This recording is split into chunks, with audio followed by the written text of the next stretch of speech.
자, 그러면 두 분의 전문가를 모시고 오늘 토론회를 분석해 보도록 하겠습니다. 배종호 세한대 교수, 정태근 전 의원과 함께합니다. 두 분 어서 오십시오. 네, 안녕하세요. 네, 안녕하세요. 네. 자, 먼저 두 분의 좀 총평을 들어봐야 될 것 같습니다. 이제 대선도 이제 10일, 어느덧 10일 남았고, 토론회도 네 번째 토론회를 했습니다. 오늘 토론회 어떻게 보셨는지요? 오늘 토론회는 전에 있었던 1, 2, 3차 토론회하고는 약간 다른 양상을 보였어요. 네. 다른 양상은 뭐냐면 특히 이제 2차, 3차 같은 경우는 어떤 이제 정책과 비전에 집중하기보다는 상대방을 좀 깎아내리는 쪽에 굉장히 초점이 맞춰져 있었는데 네네. 2차, 3차에 비교해서는 오늘 상대적으로 정책과 비전, 공약에 좀 집중하는 그런 양상이었다라고 네. 총평을 내릴 수가 있겠고요. 다만 정치 분야 계획과 관련해서 윤석열 후보가 지난번 3차 TV 토론 때 대장동 관련해서 상당히 좀 역공을 당해서 흔들리는 모습을 보여가지고 이 부분을 좀 만회하기 위해서 집중적으로 좀 공격을 해서 정책 또는 이제 비전 경쟁하고 좀 다른 모습을 보여줬는데 역시 이제 오늘도 윤석열 후보가 제기됐지만은 이재명 후보에게 오히려 역공을 당하면서 그렇게 큰 실익이 있었나 좀 제가 볼 때는 좀 판단이 좀 헷갈린 그런 부분이 있고요. 역시 이제 우크라이나 사태가 터져가지고 오늘 이제 한반도의 안전 문제 그리고 또 외교 안보 문제가 집중 토론이 됐는데 윤석열 후보는 이제 힘에 의한 억지를 강조를 했고 이재명 후보는 이제 선제 타격 또는 이제 사드 추가 설치 이런 것을 하면은 오히려 한반도의 위기를 스스로 불러온다. 그리고 이제 우크라이나 사태와 관련해서도 역시 6개월짜리 이 초짜 대통령이 문제가 있으니까 위기에 강한 그런 대통령이 필요하다면서 자신의 정치 경험을 좀 강조하는 그런 부분이 있었고요. 그리고 이제 정치 보복과 관련해서도 상당 부분 중요한 게 있었고 이재명 후보는 오늘 다당제로서의 어떤 선거제도 개혁 그리고 개헌을 통해서 심상정 안철수 두 후보를 껴안는 그리고 이제 윤석열 후보를 고립시키는 이제 그런 전략을 보였고 네. 오늘 이제 역시 가장 또 중요한 관심 포인트 중에 하나가 과연 최근에 핵심 쟁점이 되고 있는 이 야권 단일화 문제가 어떻게 될 것인가 라는 부분과 관련해서 심상정 후보가 안철수 후보에게 물어봤어요. 어떻게 되느냐. 그러니까 확실하게 결렬선언 했다라고 선을 그었고 그렇지만 이제 윤석열 후보는 역시 이제 이 문제가 결렬로 확실히 끝나면은 최근에 지지율이 좀 하락세인데 계속 하락세가 이어지니까 앞으로 좀 가능성이 남아 있다라면서 좀 미련을 갖는 모습을 보여줬습니다. 예, 아주 자세하게 총평을 해주셨는데 정의원께도 총평을 네 들어보도록 번째 하겠습니다. 토론이 진행되는 거 보니까 무난한 토론회였고요. 그리고 이제 예. 특별하게 큰 실수가 있었던 토론 같지도 않습니다. 다만 이제 유권자들이 볼 때는 네. 후보 간의 이제 뭔가 우열이라든지 또는 후보의 논리의 문제점 이런 것들을 비교하기에는 사실은 조금 한계가 있었다. 왜냐하면 예. 본인들이 여전히 이제 어려운 질문이 오면 그 답변을 안 하고 넘어가는 방식이거든요. 근데 이거는 근본적으로 이 대선 TV 토론 방식의 변화가 있지 않고서는 해결이 안 될 것 같아요. 그러니까 아까 이제 뭐 대장동 경우도 말씀을 하셨는데 예를 들면 윤석열 후보가 대장동 관련해 가지고 이제 조목조목 물으니까 이제 답변 안 하고 넘어가면 그걸로 끝나는 상황인 거거든요. 그래서 앞으로 이제 뭐 4명이나 되는 후보가 있고 하지만은 이 TV 토론 방식을 좀 근본적으로 좀 개선할 필요가 있지 않겠느냐 이런 생각을 좀 해봤습니다. 그렇군요. 뭐 앞서 이제 총평을 해주셨습니다만 이제 토론회가 좀 거듭이 될수록 글쎄요 좀 원활하게 좀 토론이 되는 그런 모습들도 좀 있는 것 같습니다. 약간 이제 뭐 형식적인 이야기를 좀 해보자면. 이제 우리가 이제 토론회가 끝나고 나면은 보통 어느 후보자가 토론을 가장 잘했다 뭐 이런 이야기도 좀 하지 않습니까? 오늘 이제 좀 가장 인상적이었던 후보라든지 어떤 인상적인 좀 발언이 있는지 그 부분도 좀 여쭙고 싶네요. 역시 이제 가장 인상적인 그런 뭐 후보의 좀 모습을 꼽은다면은 네. 안철수 후보 같은 경우에 이제 지난번 3차 TV 토론도 그렇고 이번 이제 4차 TV 토론도 그렇고 상당히 좀 정책과 공약에 집중하려는 그런 모습을 보였어요. 그래서 이제 핵 관련해 가지고 윤석열 후보에게 핵 전략자산 문제를 어떻게 하겠다라는 것이냐라는 이제 부분 그러니까 핵 확장 억제 정책에 대해서 그러면서 자신만의 핵 공유 협정을 한미 간에 좀 체결해 가지고 북한의 비핵화 북한의 이제 핵무기에 좀 대응을 하겠다라는 이제 그런 부분이 좀 상당히 인상적이었다라고 꼽을 수가 있겠고요. 그리고 이제 이 선거제도 개혁과 관련해서 이재명 후보의 굉장히 자신 있는 모습이 좀 돋보였습니다. 그게 무슨 얘기냐면 계속해서 지금 선거제도 개혁 그리고 개헌과 관련해서 얘기를 하니까 네. 심상정 후보도 그러고 특히 이제 안철수 후보 같은 경우에 과연 그게 민주당의 당론으로 채택이 되겠느냐라고 얘기하니까 이 부분은 내가 확실하게 당론으로 처리하겠다. 그리고 또 국회에서 또 발의까지 이어지도록 하겠다, 보여주겠다라고 했거든요. 그래서 이 부분이 만약에 최근에 지금 민주당에서 의총으로 지금 추진이 된다면은 윤석열, 안철수 후보의 단일화는 완전히 물 건너가고 반면에 이재명 그리고 안철수 후보의 단일화 가능성이 저는 남아 있다고 보기 때문에 그쪽으로 새로운 물꼬가 트일 가능성이 있다 이렇게 전망을 해봅니다. 예. 가장 좀 인상적이었던 장면이 있었습니까? 전체적으로는 역시 심상정 후보가 상당히 여유 있게 토론이 진행될 수 있도록 경험도 있어서 아주 잘 했던 것 같고요. 특히 조금 전에 이제 그 이재명 후보의 정치개혁 문제도 얘기했습니다만 쉽게 얘기하면 당신들이나 좀 잘하시지 이런 얘기를 아주 그냥 여유 있게 진행하지 않았나 이렇게 싶고요. 그 회가 갈수록 좀 의외로 지금 이제 토론 실력이 지금 늘어나는 후보가 사실은 안철수 후보인 것 같습니다. 예. 그래서 이재명 후보에 대해서도 윤석열 후보에 대해서도 아픈 지점들에 대해서 하나씩 잘 지적하고 특히 이제 오늘 사실은 핵 공유와 확장 억지 문제에 대해서는 그 사실은 조금 핵전력 비대칭 문제에 대한 이 다른 후보들의 대안이 있는가 이 문제를 같이 짚었으면은 양자 간에 있어서의 한 사람의 핵 공유, 한 사람의 이제 확장 억지 문제에 대해서 유권자들이 훨씬 더 이해하시기가 편했을 텐데 어떻든 뭐 도표까지 준비해가지고 그거를 좀 조목조목 설명했던 부분들은 잘했던 것 같습니다. 그렇군요. 자, 이제 좀 내용적인 면에 저희가 좀 분석을 해보면 막판 이제 선거의 변수 중에 하나가 바로 이 단일화 문제인데 오늘 역시 단일화와 관련해서 후보들 간의 직접적인 언급이 있었습니다. 안철수 후보 같은 경우에는 경선이 없다면 끝난 일이다라고 선을 그었는데 윤석열 후보 같은 경우는 노력 중이다. 이렇게 좀 여지를 남기는 그런 말까지 했거든요. 저희가 관련 영상을 보고 대담을 이어가 보도록 하겠습니다. 다원적 민주주의와 후보 단일화는 양립할 수 없다 이렇게 생각해요. 왜냐하면 단일화는 사실 서로 다른 정당 간에 힘센 정당이 힘이 약한 정당을 사실은 굴복시키는 거거든요. 이게 굴복이고 저는 강요라고 생각하는데 그리고 그 작은 당이 대변하고자 하는 목소리가 지워지는 거죠. 그런 점에서 유럽처럼 연정 통합정부를 이야기를 하려면 선거 후에 정책과 비전을 가지고 정책 합의와 함께 권력 분점이 이루어지는 우리 안철수 후보님 뭐 그동안에 국민의힘하고 이제 단일화 이야기가 그동안에 있으셨는데 어떻게 지금 양당 단일화가 아직 열려 있습니까? 어떻게 지금 생각하십니까? 이미 다 결렬됐다고 선언을 했죠. 뭐 앞으로 뭐 더 추진될 가능성이 별로 없습니까, 윤석열 후보님? 이 자리에서 말씀드리긴 뭐하지만 뭐 저희도 노력하고 있습니다. 네. 선거에서 꼭 단일화해서 이렇게 뭐 우격다짐으로 눌러앉힌 다음에 뭐 조건을 걸어서 같이 한다 이런 거 사실은 저는 안 하는 게 맞다고 봐요. 아까 그게 이제 결선 투표제가 그걸 보장하기도 하겠지만 그렇지 않더라도 저는 선거 결과와 관계없이 정말 가치와 공감하는 부분이 있는 세력들끼리 좀 역할을 나누자, 통합 정부 만들자 이 점은 제가 진심으로 그렇게 되길 바라고요. 지금 제가 윤 후보께 이제 제안을 했었던 것은 경선을 하자 이제 그 말씀을 드렸었고 거기에 대해서 생각이 없으시면 그건 이미 다 끝난 일입니다. 그렇게 분명하게 저는 정리를 했으면 좋겠고요. 네, 이렇게 관련 영상을 함께 보고 오셨고요. 특히나 이제 이번 주말에 윤 후보와 또 안 후보의 주말 단판 얘기까지도 나오고 있는 상황이었거든요. 근데 오늘 지금 이 토론회에서 직접적인 질문이 나왔습니다. 어떻게 보셨어요?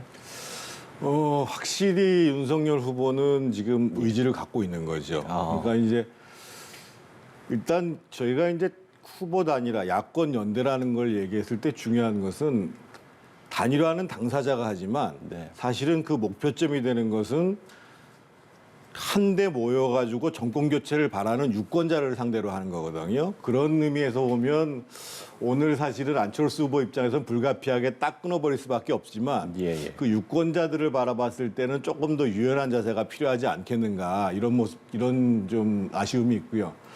또 한 가지 윤석열 후보 입장에서 보면 아마 이제 아까 토론 중에서도 얘기했습니다만 이 자리에서 다 얘기하기는 어렵다라고 했습니다만 지금 단일화에 대한 절실함을 느끼고 있고 또 현실적으로 유권자들이나 제 정치 세력으로부터 압력을 제일 많이 받고 있는 사람도 윤석열 후보입니다. 네. 더더군다나 이제 과연 이 마지막 그 선거 막바지 국면에 있어서 단일화를 스스로 풀어갈 수 있는 정치력을 보여주냐. 왜냐하면 그동안 사실은 국민의힘 내부에서 여러 가지 얘기가 나왔었거든요. 그래서 결국은 이 문제는 윤석열 후보가 풀 수밖에 없는 문제다라는 부분들에 대해서 많은 국민들이 공감을 하고 있기 때문에 예. 아마 이제 그 의지를 갖고 있을 텐데 오늘 조금 더 윤석열 후보가 좀 적극적인 의사 표현을 했으면 어떨까 싶고 제가 봤을 때는 그 뭐 실질적으로 될지 안 될지는 알 수 없습니다만 오늘 저녁 이후에 일단 네. 일차적으로 28일 전까지 윤석열 후보 측에서는 적극적으로 이 문제를 시도를 할 것 같고 제 느낌으로는 아마 뭐 윤석열 후보가 안철수 후보 집을 찾아가는 일도 있지 않겠는가 이런 생각합니다. 그렇습니까? 제가 좀 네, 얘기를 하면은요. 오늘 우리가 다 방금 인터뷰를 통해서 분명히 봤지 않습니까? 단일화는 분명히 없다, 끝났다라고 분명히 밝힌다. 네, 안철수 후보가 그렇게 이렇게 이야기를 하는 했죠. 걸 우리가 들었지 않습니까? 그러면서 경선을 얘기를 했어요. 경선 생각 없으면 끝났다. 그러면 이제 안철수 후보에게 있어서 이 경선이 왜 중요하냐면은 이게 최소한의 명분이라는 거예요. 그렇지만 지금 윤석열 후보는 백기투항식의 굴복만을 요구를 하고 있거든요. 그러면은 안철수 후보 입장에서는 또 철수냐? 그래서 본인의 정치적인 미래가 없기 때문에 도저히 받을 수 없는 카드를 계속해서 요구를 하고 있기 때문에 예. 오늘 안철수 후보가 얘기한 것처럼 완전히 끝났다. 그래서 크게 세 가지를 얘기하면 이제 시간적으로 없고요. 그래서 끝났고 두 번째 감정적으로도 골이 너무 깊게 패였어요. 지금 이준석 대표 같은 경우는 오늘까지도 안철수 후보에 대해서 계속 모욕하고 조롱하는 그런 메시지를 내놓고 있기 때문에 안철수 후보는 이제 감정적으로 선을 넘었다고 보고요. 그리고 이런 상황에서 만에 하나 단일화를 할 경우에는 명분도 실리도 다 잃는다. 다만 아까 오히려 제가 말씀드린 대로 안철수 후보가 이재명 후보에게 확실하게 정치제도 개혁에 대해서 그걸 추진할 수 있느냐. 그래서 그걸 내가 보여주겠다라고 했기 때문에 그걸 민주당에서 내일이라도 의총을 열어서 당론으로 채택을 한다면은 오히려 이재명, 안철수의 어떤 선거 연대 최소한 내지는 후보 단일화를 위해서 새로운 물꼬가 트일 가능성이 있다라는 얘기를 좀 저는 거듭 얘기를 하고 싶습니다. 예. 그 말씀만 좀 드려야 되겠는데요. 뭐 이재명, 안철수 단일화 문제에 대해서는 별로 제가 언급할 이유가 없는 것 같고 지금 이제 윤석열 후보 입장에서 봤을 때는 예를 들면 마지막에 그러니까 공동정부 구성이나 이런 정책연대 문제들을 쭉 논의를 하다가 예를 들면 안철수 후보가 지금 경선을 요구하고 있는 거에 대해서 수용할 수도 있는 거죠.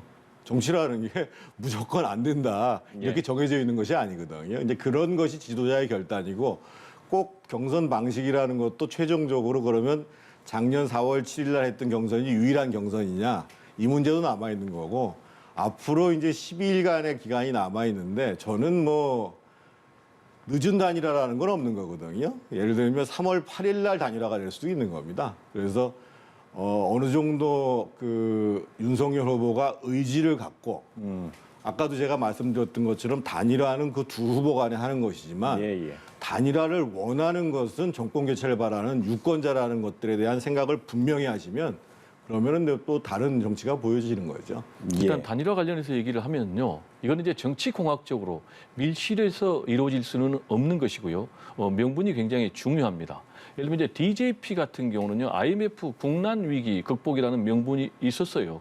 그래서 전혀 다른 이질적인 세력, 그러니까 민주화 세력, 산업화 주도 세력이 그런 명분을 가지고 하나가 됐고 두 번째로는 실리가 있어야 되는데 지금 윤석열 후보하고 단일화를 했을 경우에 구체적인 실리를 지금 보장을 안 해주니까 안철수 후보의 입장에서는 얻을 게 없는데 분명한 정치 개혁의 방안을 내놓고 있단 말이에요. 예를 들면은 비례대표제라든지 이런 선거제도 개혁, 그리고 결선투표제까지, 그리고 개헌까지, 그리고 구체적인 뭐 국무총리 책임총리제까지 도입을 얘기를 하고 있기 때문에 저는 명분과 실리 문제에 있어서 윤석열 후보하고는 이미 아까 안철수 후보가 밝힌 대로 선을 넘은 상황이 아닌가 이렇게 생각을 합니다. 예. 두 분도 상당히 단일화와 관련해서 많은 말씀을 하시는 거 보니까 그야말로 이 단일화 문제가 큰 변수는 맞는 것 같다는 생각이 듭니다. 자, 그런가 하면 뭐 말씀을 해주셨습니다만 이재명 후보 같은 경우는 지금 민주당 측에서 이 정치개혁안 이야기를 꺼내들고 나왔거든요. 그래서 오늘 같은 경우에도 이와 관련된 좀 발언들이 많이 나왔던 것 같습니다. 이 부분은 어떻게 들으셨어요?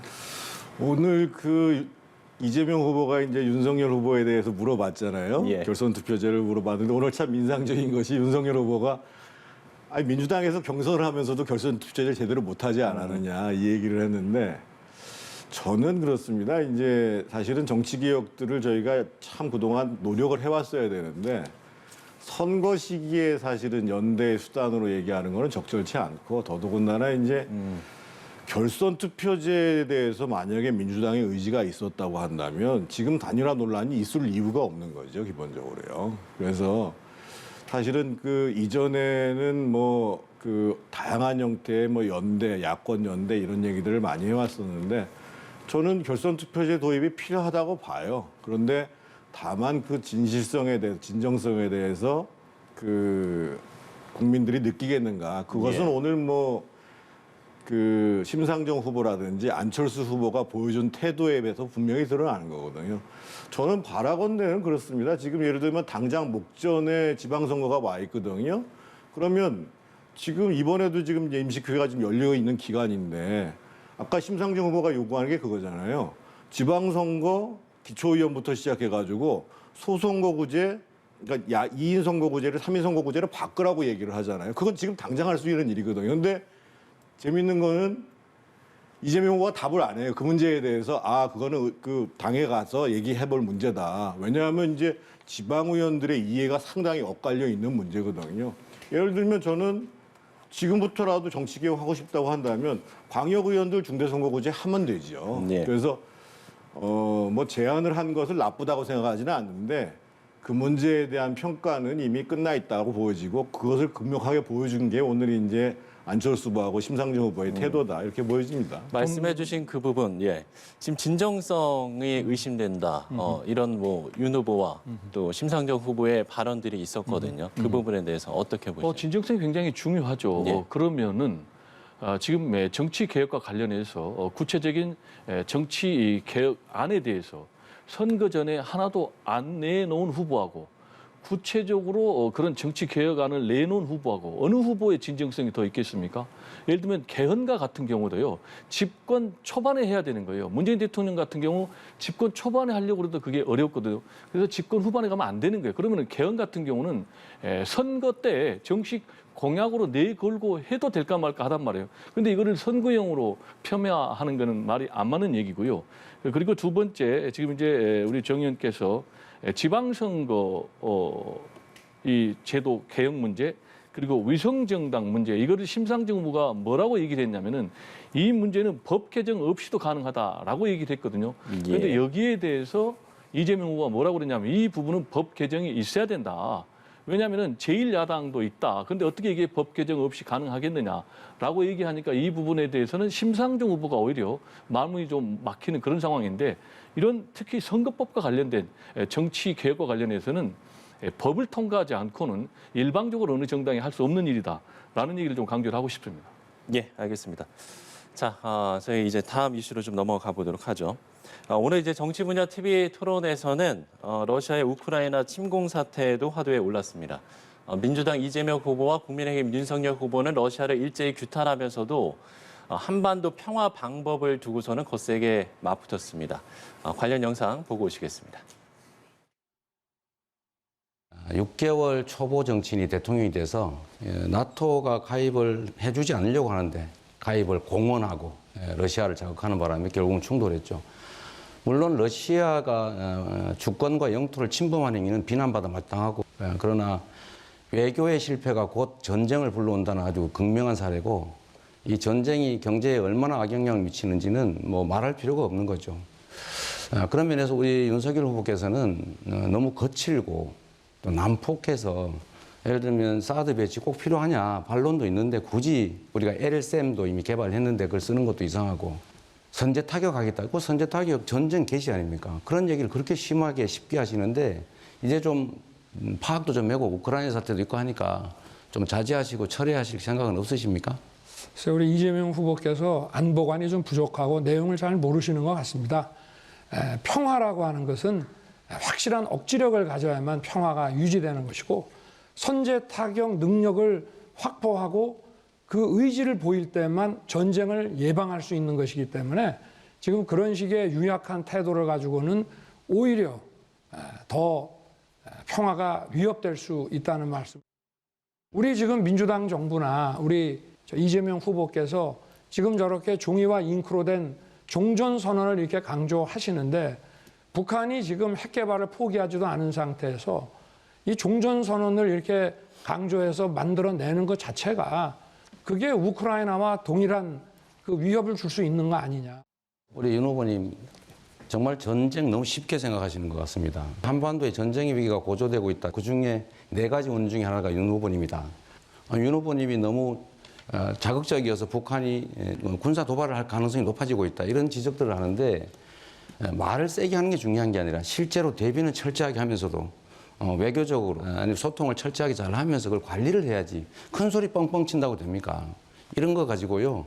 그 안방 장비라고 합니다.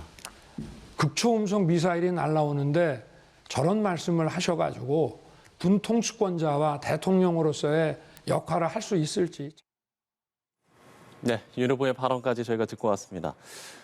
이 안보 문제에서는 저는 이제 가장 눈에 좀 띄었던 게 윤 후보에 대해서 모든 후보들이 이제 공세를 피는 모습이라고 해야 될까요? 모든 질문들이 좀 윤 후보에게 가는 모습이 있었거든요. 이 안보 이슈와 관련된 토론은 어떻게 보셨어요? 지금 윤 후보의 일관된 입장은 지금 이제 토론을 하면서 잘 설명을 못해서 그러는데요. 기본적으로 그러면 북한과 대한민국의 이 비대칭 전력의 문제. 북한이 지금 핵무기를 보유하고 있잖아요. 그런데다가 모든 종류의 미사일을 지금 갖추고 있는 상황이거든요.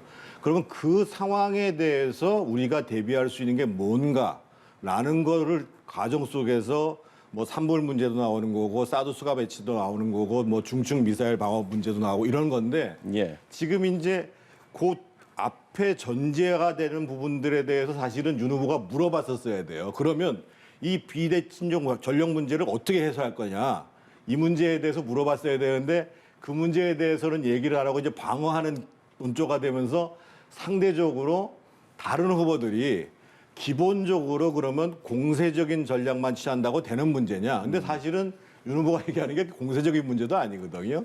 그래서 앞으로 저는 윤 후보가 특히 지금 이제 우크라이나 사태가 벌어지고 있는 상황이고 그 지금 안보 전략과 관련해 가지고 근본적으로 이 비대칭 전력을 해소하는 문제와 관련해 가지고 내가 낸 최소한의 방안 중에 이 문제에 대해서 충분히 검토해 볼 필요성이 있는 것이 아닌가라는 방식으로 좀 토론을 이끌어갈 필요가 있고 네. 다른 후보들도 마찬가지입니다. 예를 들면 오늘 그 심상정 후보가 안철수 후보한테는 핵 공유라는 것은 기본적으로 비현실적이다 이렇게 또 얘기를 하고 있잖아요. 그리고 이제 그러면서 심상정 후보나 이재명 후보는 기본적으로 평화를 관리하는 게 중요하다 이렇게만 또 얘기를 하고 있단 말이에요. 그래서 이게 이제 대선 토론의 한계인데 사실은 오늘 만약에 제대로 토론되려면 저 문제 하나만을 가지고 제가 보기엔 2시간이 아니라 3시간을 토론해야 됩니다, 기본적으로. 예. 뭐 지난번 이제 외교 안보 이슈 토론에서도 이 심상정 후보가 윤 후보의 선제 타격 발언을 놓고도 강한 이제 치열한 설전이 벌어지지 않았습니까? 오늘 이 외교 안보 토론은 어떻게 보셨어요? 일단 대통령의 안보관은 굉장히 중요합니다. 지금 이제 윤석열 후보 같은 경우는 이제 힘에 의한 억지력을 얘기를 하면서 구체적으로 얘기하는 게 이제 선제 타격 그리고 사드 추가 설치를 얘기했거든요. 네. 그러면 이제 사드 추가 설치 같은 경우는 사실상 현실적이 없는 거예요. 왜냐? 당장 어디에 설치할 거냐라는 것과 관련된 답을 못 하고 있지 않습니까? 지금 뭐 경상도에 있으니까 그러면 이제 충청도, 그러면 강원도인데 그럼 이 얘기를 해야 되는데 못 하는 거예요. 왜냐? 그러면 그쪽 주민들이 반발하니까. 그러면 설치할 장소도 얘기를 못하는 공약은 사실상 안보 포퓰리즘에 해당한다. 라는 그런 비난에 직면할 수밖에 없는 거고요. 비용이 이제 1조 5천 원이나 드는데 실제로 그럼 사드를 설치하면은 그게 효용성이 있겠는가? 특히 이제 고고도 방어 체제인데 그냥 단거리로 밑으로 때리면 어떻게 맞겠는가라는 그런 부분에 대해서 지금 말을 못 하고 있지 않습니까? 예, 예. 그리고 선제 타격 같은 것도 일단 전쟁을 전제로 하는 거거든요. 근데 지금 한반도 같은 경우는 지금 정식으로 얘기하면 이게 아직도 전쟁이 끝나지 않은 그런 정전 상태거든요. 근데 대통령이 될 사람이 전쟁을 전쟁으로 하는 그런 이제 선제 타격을 얘기하면은 전쟁의 불안감이 한반도에 불 수밖에 없고 코리아 안보 디스카운트 문제가 생길 수밖에 없는 그런 상황에서 매우 부적절하다라는 얘기를 저는 할 수밖에 없습니다. 예. 한 말씀만 좀 보충해서 드려야 되겠는데요. 그러니까 윤석열 후보가 이제 힘에 의한 평화를 얘기하는 것은 군사력 문제는 기본이고 거기에 더해서 더 중요한 문제가 사실은 동맹의 문제다. 이 문제를 같이 얘기하고 있는 거고 지금 이제 아까 이재명 후보가 이제 뭐 저기 젤렌스키 대통령이 이제 능력이 없어가지고 이제 뭐 나토 가입 문제를 얘기했는데 사실은 나토 가입 이 우크라이나의 나토 가입 문제는 사실은 미국의 브레진스키 안보보좌관이 2000년대 초부터 제안을 했던 문제거든요. 그래서 이제 확고한 동맹에 기초해서 하자는 거고 예를 들면 사드 문제 같은 경우도 기본 개념은 사드를 따로 얘기를 하는 게 아니라 중축 미사일 방어 시스템을 구축할 필요가 있다. 이것들을 지금도 팩투팩스리 다 있거든요. 근데 훨씬 이거보다도 강화된 형태의 차원의 중충적 미사일 방어 시스템 차원에서 이 문제도 검토해 봐야 된다. 이런 얘기입니다. 예. 지금 이제 핵과 관련해서요. 오늘 이제 윤석열 후보가 정확하게 입장이 좀 왔다 갔다 했어요. 지금 이제 전술핵 보유 얘기도 했다가 핵 확장 억제 정책 얘기도 했는데 지금 이제 비대칭 문제를 얘기를 했는데 그렇다고 우리가 전술핵을 도입을 할 경우에는 북한의 비핵화를 요구할 수 없는 그런 문제에 봉착을 한단 말이에요. 그래서 이제 이 문제에 대해서 계속해서 안철수 후보가 윤석열 후보에 대해서 공격을 하니까 좀 왔다 갔다 한 그런 부분이 좀 있었기 때문에 이런 부분도 윤석열 후보는 앞으로 명확하게 좀 개념을 정립할 필요가 있다. 라는 얘기를 좀 강조하고 윤석열 싶어요. 후보가 전술핵 문제를 얘기한 적 한 번도 없습니다. 아니 전술핵도 과거에 일부 도입할 오늘 필요가 나온 있다. 얘기는 아니, 미국에서 발사하는 미사일과 관련해서 그것을 소형화시키면 꼭 전략핵과 같은 형태가 아니더라도 전술핵으로 사용할 수 있다라는 얘기를 한 거지 한반도의 전술핵 배치 문제를 얘기한 적은 한 번도 그 없습니다. 문제를 그러니까 오늘 안철수 후보가 윤석열 후보에게 질문했지 않습니까? 다음 이슈로 넘어가 보도록 하죠. 예. 주도권 토론 이야기를 좀 해볼 텐데요. 매 토론마다 이재명 후보와 윤석열 후보가 대장동 의혹을 두고 그야말로 거센 공방을 벌였었기 때문에 오늘도 어떤 또 발언들이 나올지 또 어떤 공방이 이어질지 관심이었었는데 오늘 대장동 의혹과 관련된 공방 글쎄 어떻게 보셨어요? 윤석열 후보 입장에서 봤을 때는 거의 후보 본인의 입으로 하는 네거티브 중에서는 거의 유일한 내용인데, 그러니까 실질적으로 이제 토론회를 할 때마다 새롭게 계속 제기되는 문제가 있거든요. 예를 들면 이제 오늘 윤석열 후보가 얘기한 게 그 새롭게 나온 그 검찰 쪽에서 나왔다고 해서 동아일보보다는 정용학 회계사의 녹취록 중에 보면 4천억 정도를 도둑질하는데 잘해야 된다라는 거하고 실제로 이제 그 이재명 후보가 측근이라고 그 본인 입으로 얘기했던 김용이라든지 경진상 이런 분들이 이제 의형제를 맺어야 된다. 김만배나 뭐 이런 사람들하고 같이.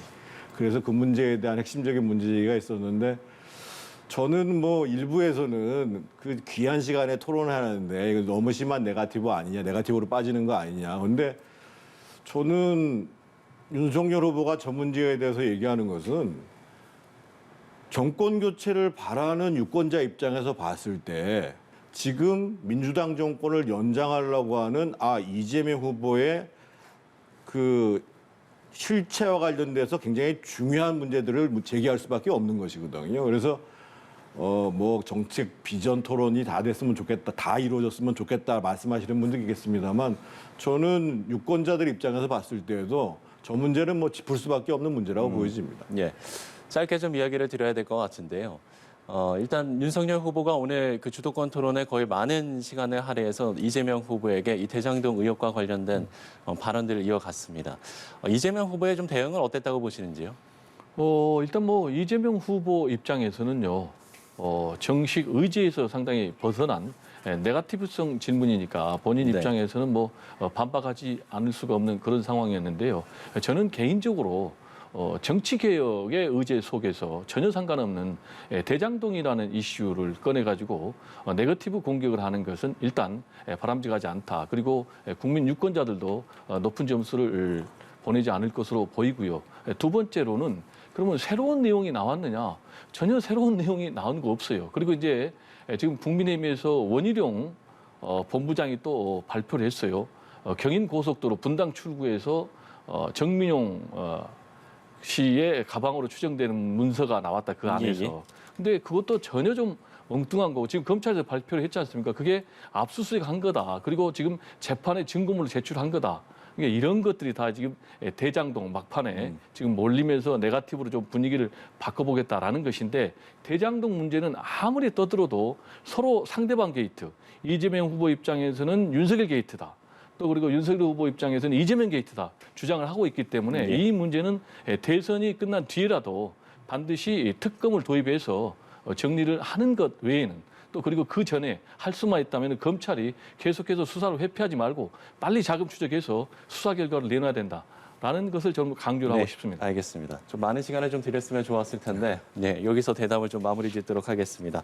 배종호 세안대교에서 정태근 전 의원과 오늘 대선 TV 토론회 관련 이야기들 나눠봤습니다. 오늘 말씀 고맙습니다. 네, 감사합니다.